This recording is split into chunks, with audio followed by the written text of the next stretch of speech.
Alors, quand vous mangez des aliments, vous mangez pour être plus vivant, d'accord, pour renforcer votre vitalité. Alors, il existe ce qu'on appelle la radio-vitalité des aliments. Donc ça, c'est très intéressant, c'est-à-dire le niveau de vie que vous apporte chaque aliment. Ça se mesure en angstrom, ça veut dire en longueur d'onde. Chaque aliment que vous mangez a une longueur d'onde, a une vitalité. Plus vous mangez des aliments riches en vitalité, plus vous allez être en forme. Donc ça, c'est la théorie. En pratique, ça a été prouvé aussi dans les recherches, avec des souris, avec des sportifs, etc.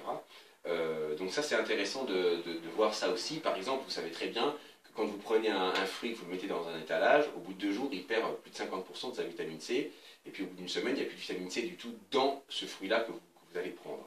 Donc c'est la fraîcheur, si vous voulez, de votre alimentation qui donne la vitalité des aliments que vous allez manger.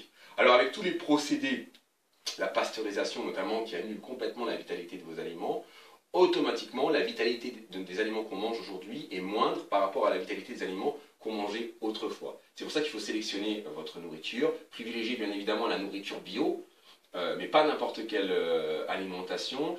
Aussi savoir quand est-ce que les fruits arrivent sur les étalages pour savoir leur niveau de vitalité.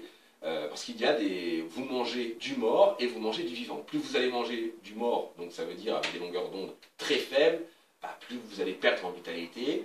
Plus vous allez manger du vivant, plus vous allez prendre en vitalité. Donc la longueur d'onde des aliments, leur degré de vitalité est aussi importante pour votre santé, pour vos performances, pour votre entraînement et pour votre équilibre.